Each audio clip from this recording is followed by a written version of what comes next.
이게 이제 황망한 사건이 자기는 어쨌든 살려서 집으로 돌려보내려고 했던 건데 일단은 상황 수습을 해야 합니다.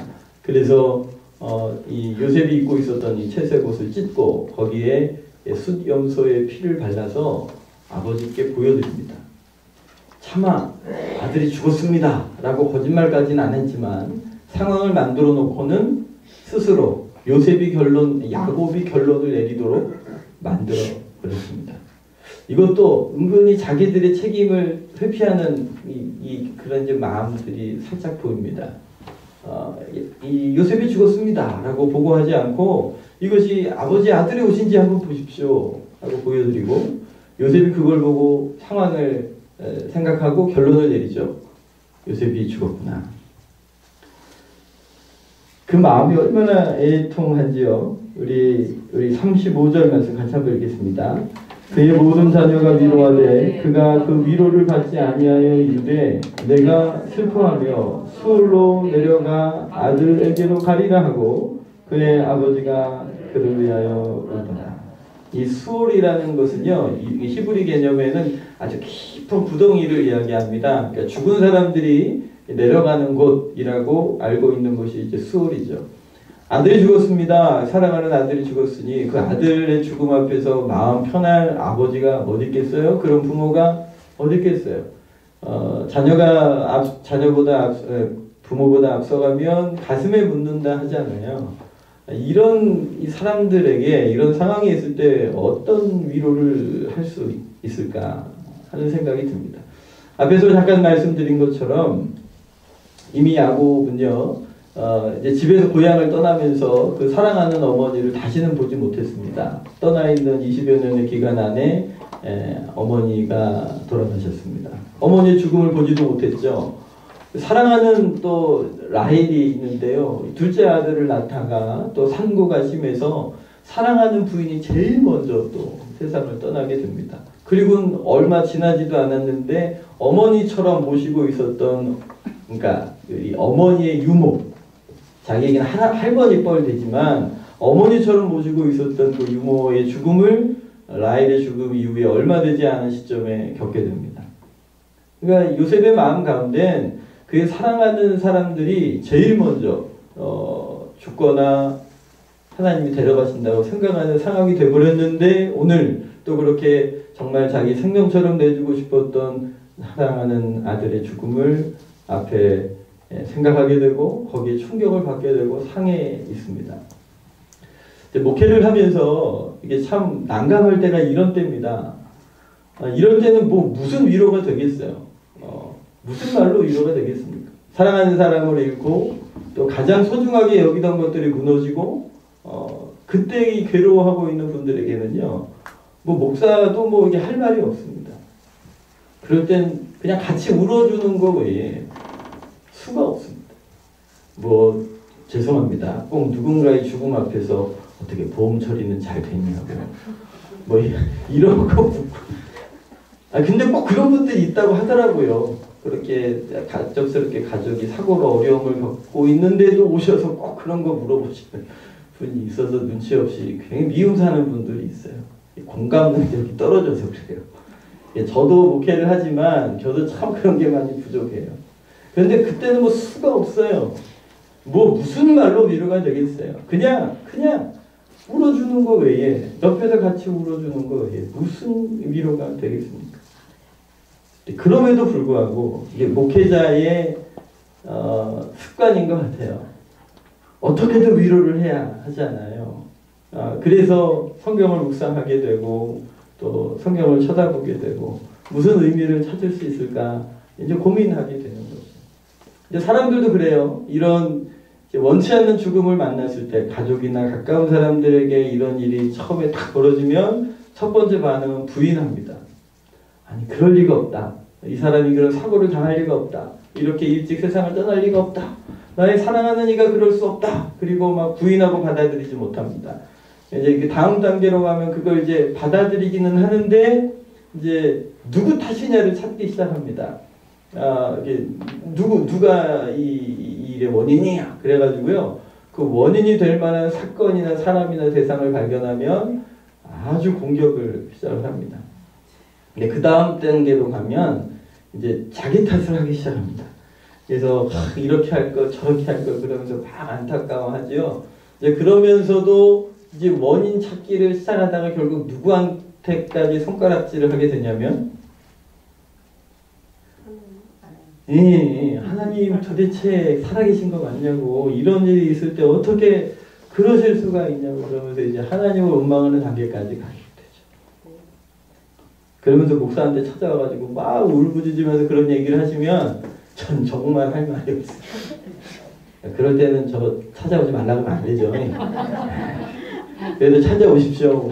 오셔야죠. 뭐 하나님은 안 보여서 때릴 수 없으면 저라도 때리십시오. 그렇게 해서 뭐 풀리시면 뭐 어떻게 해요. 그러면서 좀 고민이 되는 것이죠. 이 원치 않는 가까운 사람들을, 사랑하는 이들을 빼앗긴 그 상실감이 하나님 앞에 어떻게 나아갈 수 있을까 하는 생각을 하게 됩니다. 근데 여러분 조금 더 좀 묵상해 보면, 여러분 성경에서의 죽음은요, 이 소멸의 개념이 아니라 이 분리의 개념입니다. 죽음은 뭐라고요? 분리되는 것. 영과 육이 분리되는 것이 1차적인 죽음입니다. 그런데 2차적인 죽음이 더 무섭습니다.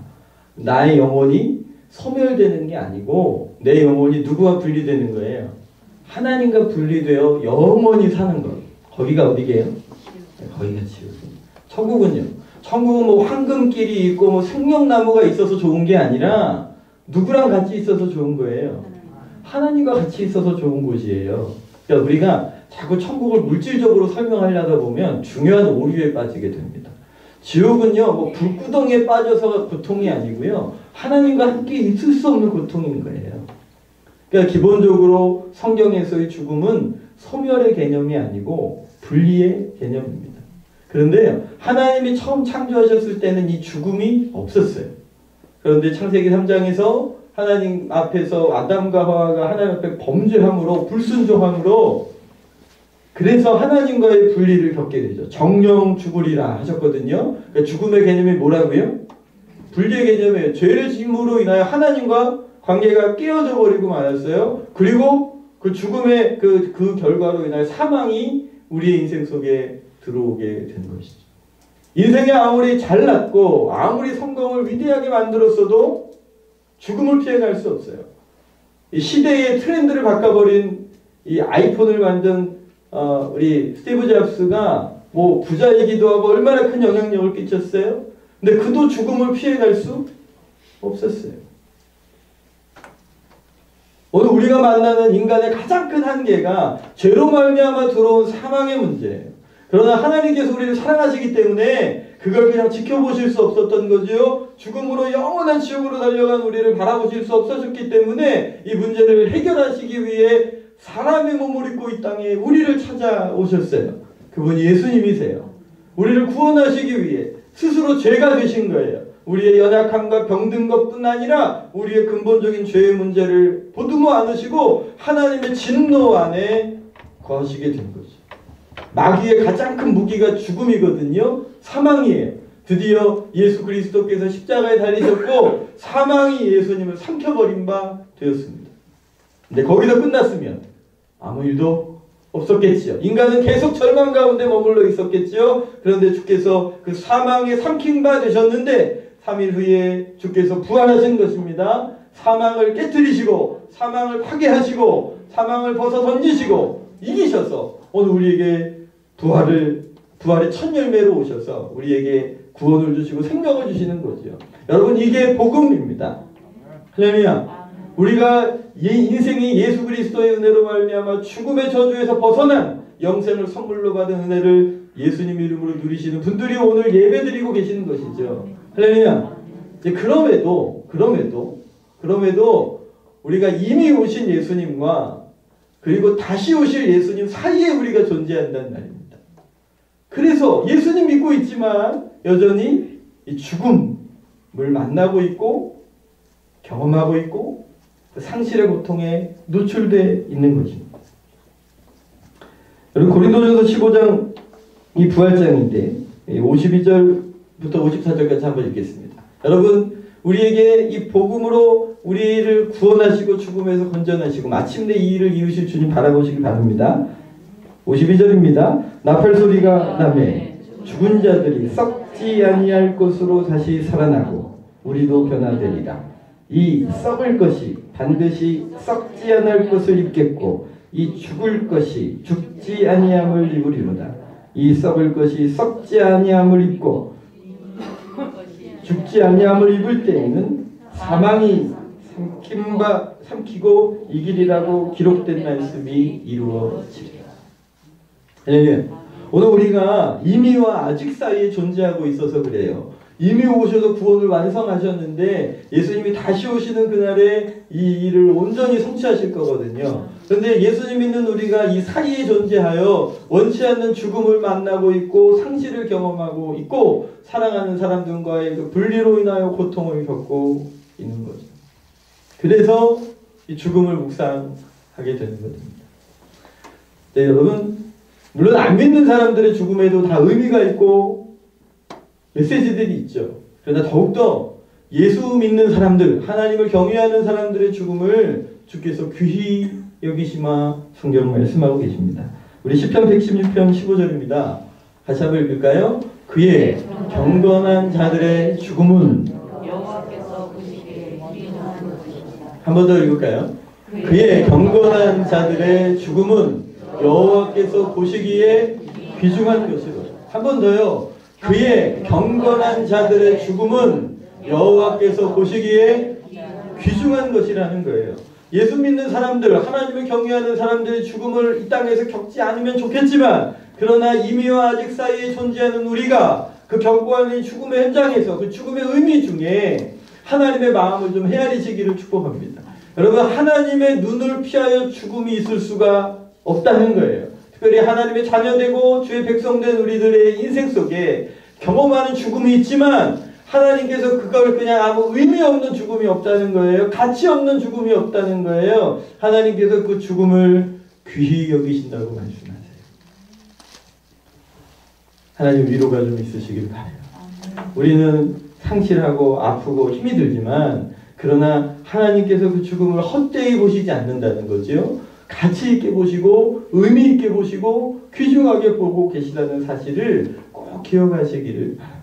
우리가 그 의미를 다 헤아릴 수 없을 수 있어요. 얼마나 하나님의 섭리가 다양하시고 복잡해요. 그걸 다 헤아릴 수는 없지만 그러나 반드시 그분 앞에서는 그날에 이 죽음의 의미를 발견하고 하나님의 큰 위로를 발견하게 될 줄 믿습니다. 다 헤아릴 수 없는 그 순간에도 하나님의 말씀으로 위로가 되시기를 예수님 이름으로 축복합니다. 기억하십시오. 하나님의 눈을 피한 죽음은 있을 수가 없습니다. 하나님께서 소중하게 여고 계시는 것이죠. 조금 더 죽음의 의미를 좀 찾아보면 여러분, 하나님께서 피하게 하시는 죽음이 있어요. 피하게 하시는 죽음. 우리 열왕기상 14장 12절입니다. 같이 한번 읽겠습니다. 너는 일어나 내 집으로 가라. 내 발이 성읍에 들어갈 때에 그 아이가 죽을지라. 온 이스라엘이 그를 위하여 슬퍼하며 장사하려니와 여로보암에게 속한 자는 오직 이 아이만 묘실에 들어가나니 이는 여로보암의 집 가운데서 그가 이스라엘 하나님 여호와를 향한 선한 뜻을 품었습니다. 내용은 이런 것입니다. 여러분, 솔로몬이 노년에 악한 길을 걸었습니다. 이방 여인들에게 마음을 뺏겨가지고. 그래서 하나님께서 징계를 하시기를 다윗을 보고 네 때에는 그렇게 하지 않겠지만 네 아들 때에는 이 나라를 나눌 것이다. 그래서 남유다와 북이스라엘로 나누어지게 되는데 북이스라엘의 왕이 여로보암입니다. 근데 이 여로보암 왕이 하나님께서 세우신 왕이지만 그러나 그가 남유다에 이 성전이 있으니까 사람들이 절기 때마다 다 남유다로 갈 것 같은 거예요. 그래서 남유다로 안 가도 된다. 그래가지고 이 번제단을 따로 만들어서 우상을 섬기게 만듭니다. 결국 하나님을 대적하는 왕이 된 거죠. 하나님의 진노 안에 이 여로보암의 집을 이 가문을 하나님이 심판하시기로 결정하신 거예요. 근데 어느 날 아기가 시름시름 앓는 거예요. 낫지를 않아요. 그래서 자기가 왕이 될 거라고 예언했던 선지자를 아내에게 찾아가게 합니다. 아닌 척하고 찾아갔지만 선지자가 대본에 알게 하시죠, 하나님이. 그리고 그 아이에 대한 말씀하시죠. 그 아이가 죽을 거다.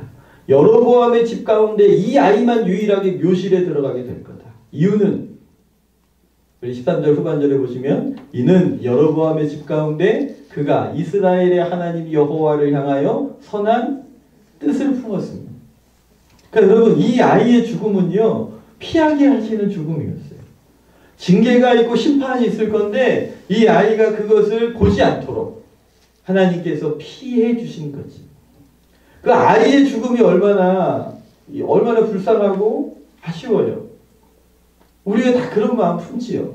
근데 우리가 하나님의 섭리를 다 헤아릴 수 없어요. 그러나 성경에 있는 몇 가지를 좀 이렇게 묵상해 본다면 굳이 피할 길을 내어주신 죽음도 있다는 사실입니다. 어쩌면 그의 인생 속에 더 많은 고통이 남아있을 수 있는데 하나님께서 더 안전한 곳으로 인도해 가신 것으로 위로가 있으시기를 예수님이 이름으로 축복합니다.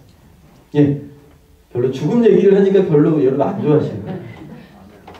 네, 여러분 피하는 죽음도 있다는 거예요. 근데요, 또 한 가지 성경에 보면 하나님이 부러받으시는 죽음도 있습니다. 물론 베드로가 여러분 복음을 전하다 잡혔습니다. 그래가지고 감옥에 갇혔습니다. 이제 내일이면 죽임을 당합니다. 그런데 교회가 힘써 기도했습니다. 그랬더니 무슨 일이 벌어졌어요?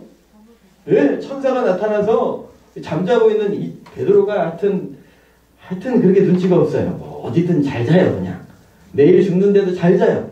천사가 딱 와서 데리고 나가려고 보니까 너무 잠이 깊이 들었어요. 어떻게 했대요? 성경에 보니까 옆구리를 해가지고 깨운 거예요. 그래서 그 문으로 문들이 다 자동으로 열리고, 그때부터 자동문이 있었던 것 같아요. 문이 자동으로 열리고 베드로가 그 감옥에서 나와 죽음에서 건진 바 되는 역사가 있었습니다. 할렐루야. 예, 오늘 우리가 교회가 또 어려운 지체들을 기도할 때 하나님 이런 기적들을 베풀어 주실 줄 믿습니다. 그런데요, 또 동일한 사도행전에 보면 이 베드로가 설교했을 때 사람들이 마음에 찔리고 애통하며 우리가 어찌할꼬 하고 회개하는 장면이 있지만, 스데반을 통하여 하나님이 설교하게 하셨을 때 사람들의 심령에 찔림이 있었는데요, 사람들이 도리어 어떻게 했어요? 돌을 들고 스데반을 쳐서 죽였어요. 그런데요, 그 7장 뒷자리에 가면 스데반이 이렇게 고백해요. 하늘문이 열린다. 하늘문이 열렸다. 그리고 그리스도께서 하나님 보좌 우편에 서 계신 것을 보여주신 거죠. 그 본 것을 이제 고백하고 있는 거예요. 그러면 여러분, 복음을 전하고 하나님의 사명을 감당하던 이 스데반의 죽음에 대하여 하나님이 놓치고 계셨다는 소리인가요? 아니요. 알고 계셨다는 거예요. 보고 계셨다는 거예요. 스데반의 눈에 그게 보였어요. 그러니 그의 얼굴이 죽음 앞에서도 천사 같았다는 거지요. 그러면 주님이 나타나셔서 그의 죽음을 막으시고 하나님의 기적을 베푸셔서 살려주시면 얼마나 좋아요. 그건 우리가 기대하는 바인데, 그런데 이상한 것은 하나님이 기적처럼 나타나셔서 스데반을 살려주지 않으셨다는 거예요. 돌에 맞아 죽어가며 저들의 죄를 용서해 주십시오. 저들이 알지 못하고 하는 것이. 왜 그랬을까요? 누구는 살려주시고 누구는 안 살려주시고, 그 죽음을 목도하고 계셨지만 이 서 계셨다는 의미가 여러 가지가 있습니다. 원래 보좌에 앉아 계시는 게 맞아요. 근데 스데반의 죽음 앞에 예수님이 서 계셨어요. 예수님도 그 죽음에 대해 안타까움과 소중히 여김이 있으셨던 거죠. 그러나 하나님의 모든 섭리가 그 안에 있었던 거예요. 성경에 정확한 기록은 없지만 그 자리에 누가 있었게요? 사도 바울이 있었어요. 회개하기 전에 사도 바울이 그 죽음에 가편투표를 하고 그 자리에 그 죽음을 보고 있었어요.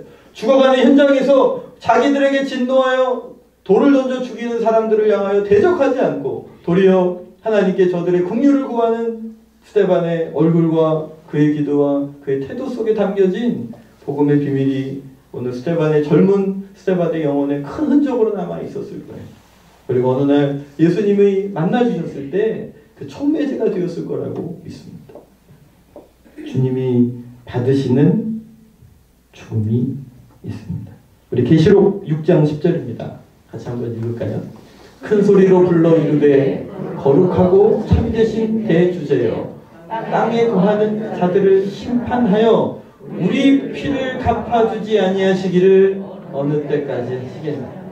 이 계시록에 보면 순교당하여 하나님 앞에 예배하고 있는 사람들이 있었습니다. 근데 그들이 하나님 앞에 탄원하는 것이죠. 주님, 우리가 억울하게 이 순교의 피를 흘려 죽임을 당했습니다. 그런데 주여, 어느 때까지 우리의 이 피 그냥 두시겠습니까? 우리의 피를 언제 갚아주시겠습니까? 신원하여 주십시오 하고 하나님께 탄원하는 것이죠. 그랬더니 주님이 뭐라고 말씀하십니까? 11절입니다. 각각 그들에게 흰 두루마리를 주시며 이르시되 아직 잠시 동안 쉬되 그들의 동무 종들과 형제들도 자기처럼 죽임을 당하여 그 수가 차기까지. 여러분, 어쩌면 이 말씀이 좀 받아들이기에 어려워하신 분이 있으실지도 모르겠어요. 그러나 성경이 분명히 말씀하고 계시니까요. 아니, 순교자들이 주여 언제 우리의 피를 신원하여 주시겠습니까? 탄원하였더니 흰 두루마리를 주시며 잠시 동안 쉬어라. 잠깐만 좀 더 기다려라. 그들의 동무종들과 형제들도 너희들처럼 자기처럼 죽임을 당하여 그 수가 차기까지 하라. 이게 무슨 의미인지 왜 그러셨는지 우리는 잘 몰라요. 주님 앞에 서는 그날 물어봐야지요. 그러나 하나님께서 뭔가 하시는 일이 있으신 거예요. 여러분, 하나님이 받으시는 희생이 있어요. 하나님이 받으시는 죽음이 있어요. 주님이 받으시는 핏값이 있어요. 있다는 거예요. 또 다른 순교자들의 죽음이 있어야 한다는, 그 수가 차기를 뭔가 기다리고 계시다는 것이죠. 예수님의 죽음이 그러한 죽음이시지 않았습니까? 예수님 만약에 죽지 않으셨다면 우리가 어떻게 됐을까요? 우리도 구원을 받지 못하셨을 거예요. 그러나 성경을 보면 예수님께서 이 사도행전 53장에 보면 예수님께서 하나님이 고통을 당하시고 그리고 질고를, 병을 얻기를 원하셨다는 거예요. 하나님이. 예수님께서도 하늘의 미랄이 땅에 떨어져 썩지 않으면 열매를 맺을 수 없다고 말씀하고 계시는 거죠. 예수님의 죽으심으로, 그가 땅에 떨어져 썩어지심으로, 죽으심으로 인류가 구원받는 열매를 얻게 하시는 거예요. 예수님, 하나님이 이 죽음을 받으셨어요. 예수님의 죽음을 받으셔서 우리의 구원을 이루어내시는 것이죠. 그런데 예수님이 이루어놓으신 이 구원이 인류 가운데 흘러가는 과정에서도 누군가의 희생과 헌신이 필요한 거예요. 가끔 이유를 모르게 하나를 금식시키실 때가 있어요. 이유를, 요즘 같은 날은 금식하셔야죠. 우리 여러분 다음 주부터 고난주간까지 해서 2주간 동안 저희가 릴레이로 금식하는 시간을 가지려고 해요. 기도해야 될 때입니다. 저희가 겸비해야 될 때입니다. 오늘 그 기도에 한 주간 동안 기도하시고 준비하시고 2주 동안 릴레이 금식 기도에 함께 동참해 주시기를 바랍니다. 오늘 우리가 기도하는 것이죠. 누군가의 희생을 하나님이 받으시는 거예요. 비록 순교까지는 아니더라도 하나님께서 우리의 기도를 받아내시는 것이죠. 그렇게 이유 없이 금식시키실 때가 있어요. 그래서 난 밥 먹고 싶은데 이유도 없는데 왜 금식을 시키실까? 그런데요, 그러다 보면 누군가를 만나요. 그 누군가에게 복음을 전하게 돼요. 그리고 그 영혼이 구원을 받는 거예요. 그리고 제 마음에 그런 깨달음이 있어요. 주님이 이 영혼을 구원시키시려고 오늘 나로 겸비케 하셨나 보다. 그 국값꽃이 하나 피게 하시려고 밤새 내내 그 천둥이 울었나 보다. 여러분, 누군가의 구원을 위하여 하나님께서 또 다른 누군가의 희생과 헌신을 요청하실 때가 있어요. 그때 우리가 순종해야 합니다. 하나님께서 그걸 받아내시는 거예요. 어떻게 보면 주님 굳이 이렇게까지 하실 필요가 있어요? 그런데 성경의 원리인 것 같아요. 여러분, 지금 누군가의 구원을 위해 기도하고 계시는 분이 있으실 거예요. 10년을 넘게 기도했는데도 꼼짝도 안 하는 분이 있으실 거예요. 그런데요, 그래도요, 기도하셔야 돼요. 그 영혼이 구원받는데 그 기도가 필요하기 때문이에요. 그 눈물이 필요하기 때문에 주님이 요청하시는 거예요. 희생하고 봉사하는 것도 마찬가지. 오늘 우리가 하나님의 영적인 원리들을 기억하시기를 바랍니다. 우리 죽음이 싫어요. 상실이 싫어요. 희생하는 건 더 싫지요. 그럼에도 불구하고 하나님이 그걸 받아 안으셔서 누군가를 구원하시는 일을 이루고 계시다면 먼저 값없이 구원받은 우리가 그렇게 드려져도 하나님께 감사함으로 나아갈 수 있는 믿음이 있으시기를 예수님 이름으로 축복합니다. 양화진에 가면 우리 선교사님들의 무덤이 있어요. 거기 가면 선교사님들의 자녀들 태어난 지 몇 살 안 돼서 죽은 아이들의 무덤도 있습니다. 그 아이들이 본토에 있었다면 뭐 미국이든 영국이든 캐나다든 호주든 거기에서 태어났으면 죽지 않았을 아이들이 선교사의 자녀로 태어나서 의료적인 혜택을 전혀 받지 못하는 곳에서 풍토병에 걸려가지고 그 아이들을 죽어나오고 그 부모의 입장에선 그렇게 태어난 아이를 땅에 묻으면서도 이 땅을 떠나지 않고 이 땅에서 희생하며 복음을 증언하여 우리가 그 은혜를 누리게 된 것입니다. 거기 계신 그 선교사님들 중에는요, 그 젊은 선교사가 오셔가지고 사역도 제대로 못하고 그냥 이동하시는 중에 사역지로 이동하시는 중에 병이 들어가지고 세상을 떠난 분도 계세요. 그럼 얼마나 허망해요. 누군가한테 뭐 조선 사람한테 조선말로 예수님 믿으라고 한마디도 못해보고 세상을 떠나신 분도 계시지만 그러나 그분들의 핏값이 오늘 대한민국에 흘려졌기 때문에 전 세계 유례를 찾을 수 없는 부흥을 한국교회가 경험하고 여기까지 온 줄로 믿습니다. 그러니 의미 없는 죽음은 없어요. 가치 없는 죽음은 없어요.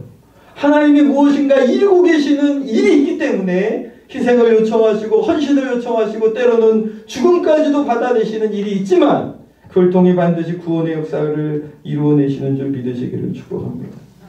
할렐루야. 그럼에도 불구하고 우리가 소망이 있는 것은 이것이 죽음으로 끝나지 않기 때문인 거죠. 이사야서 26장 19절입니다. 같이 읽겠습니다. 주의 죽은 자들이 살아나고 그들의 시체들은 일어나리이다.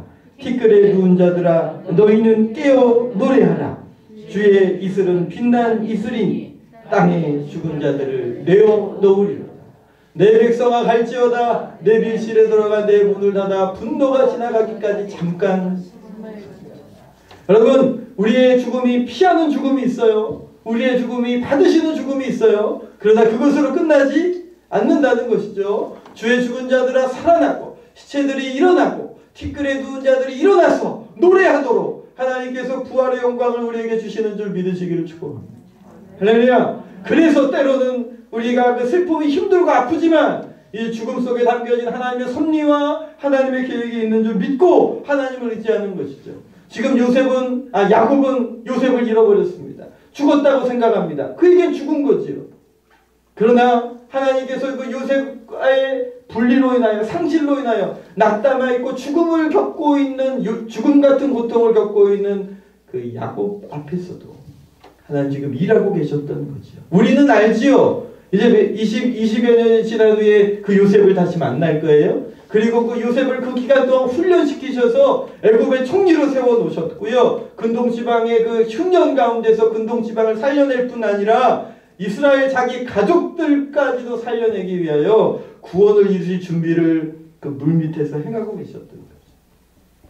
그 죽음의 의미를 야곱이 다 헤아릴 수는 없었지만 하나님이 그 죽음 같은 헤어짐을 하나님이 야곱에게 허락하셨지만 그것이 요셉과 그의 가문을 구원하게 하시기 위하여 일하고 계셨던 하나님의 손길임을 기억하시기를 바랍니다. 그러니 여러분, 때로는 우리의 인생 속에 찾아오는 원치 않는 이해할 수 없는 상실이 경험되는 그 순간에도 말입니다. 피하는 죽음도 있고 받으시는 죽음도 있어서 하나님이 지금도 일하고 계시다는 신실하심을 믿음으로 바라보시기를 예수님 이름으로 축복합니다. 하나님의 위로가 임하시기를 바라요. 어느 칠순잔치에 누가 가셨어요. 그 칠순잔치에 가셔서 그 이야기를 들은 거예요. 칠순잔치에 갔더니 자녀들이 넷이에요. 그런데 이분은 한 30살쯤에 남편과 사별을 하셨답니다. 남편이 뭐 지금도 어렵지만 그 40년 전에 뭐 암이니까 얼마나 힘드셨겠어요. 이제 시한부 판정을 받고 어느 날 남편이 이 아내에게 같이 여행을 가자 얘기를 하셨답니다. 그래서 마지막 여행을 가신 것입니다. 그리고 돌아오시는 길에 남편분이 아내 손을 꽉 잡아주었답니다. 그분의 말이 이렇습니다. 여행을 끝내고 돌아오는 길에 너희 아빠가 내 손을 꽉 잡아줬어.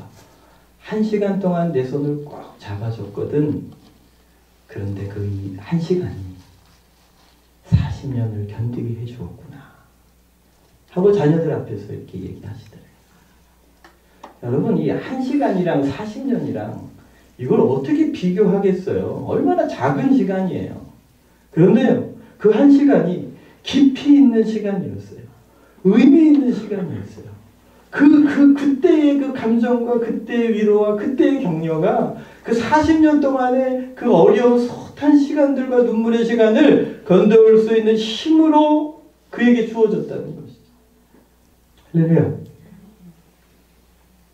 이 이야기를 들으면서 그런 생각이 들었어요. 여러분, 우리는 인생이기에 죽음을 피할 수가 없어요. 여러분, 사랑하는 사람들과의 헤어짐도 가슴에 두고 있어야 하죠. 그런데 여러분, 많은 사람들이 대부분 잃어버린 후에야 그 소중함을 발견하거든요.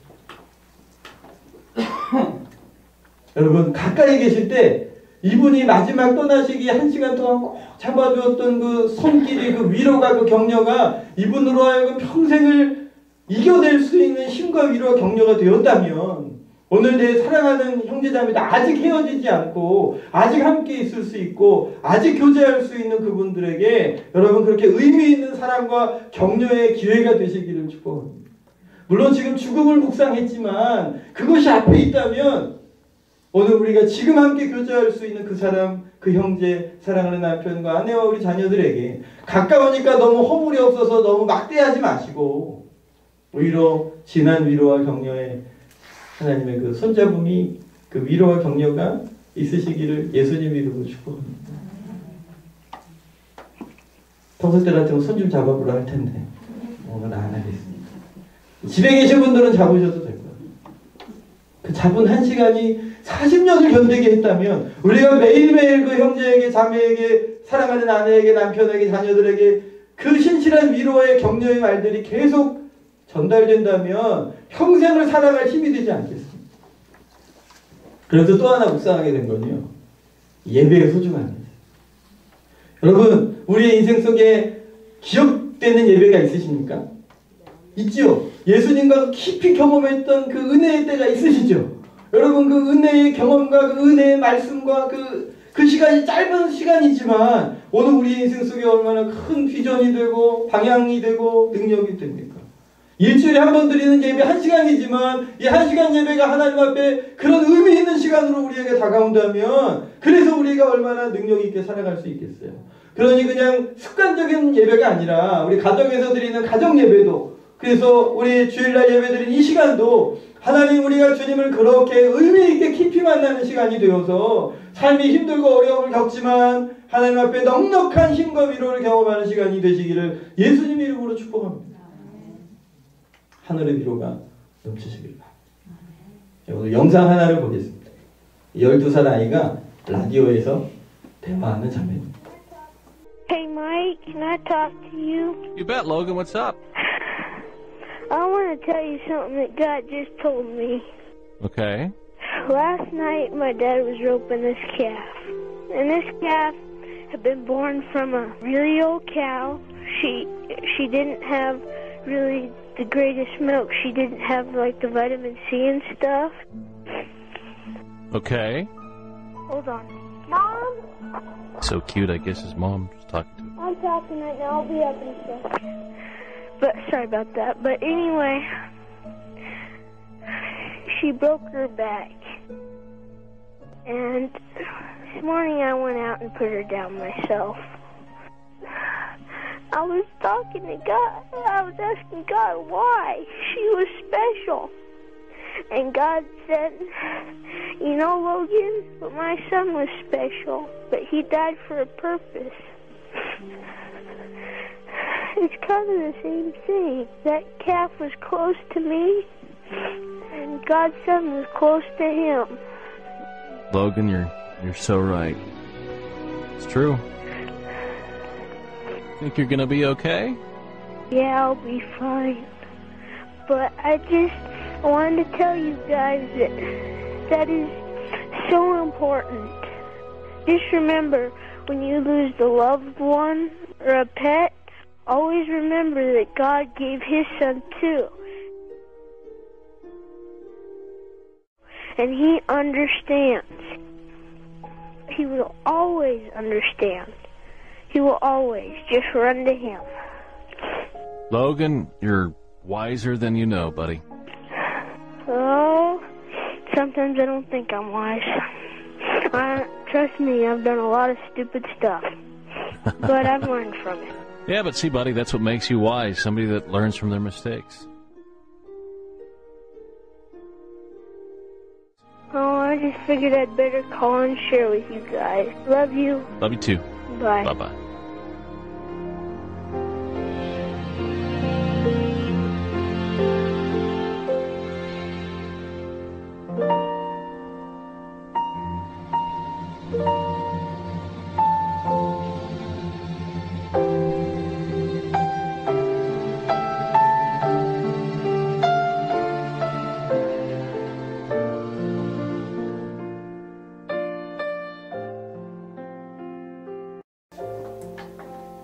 인생 속에 만나는 죽음이, 헤어짐이 상실로 우리에게 다가오고 그 일이 자주 경험될 때는요, 완전 인생이 무너지고 아파요. 근데 여러분, 그때 예수 그리스도의 십자가를 바라보시길 바랍니다. 우리가 그 죽음에 담겨진 하나님의 섭리를 다 헤아릴 수는 없지만 때로는 피하게 하시는 죽음도 있고, 그 일을 통해 하나님께서 어떤 일을 이루시기 위하여 받아내시는 죽음도 있다는 사실을 기억하셔서 하나님의 지금 그 헤어짐 안에 우리가 아프지만 그 가운데서 지금도 누군가의 구원을 위하여, 하나님의 구원의 완성을 위하여 일하고 계심도 신뢰하시기를 바랍니다. 하나님을 신뢰하십시오. 그분의 선하심을 인정할 때 하늘의 위로 가운데 거하기를 소망하고, 아까 잠깐 말씀드린 것처럼 그래서 우리가 언젠가는 만나게 될 그 헤어짐과 그것으로 인한 낭만이 우리 가운데 있지만, 그래서 오늘 누군가의 손을 잡아주시고 누군가에게 힘이 되어주시고, 오늘 우리가 매일매일 만나는 예배의 자리가 하나의 능력의 시간이 되시기를 예수님 이름으로 축복합니다. 이 시간 우리 같이 한번 기도했으면 좋겠습니다.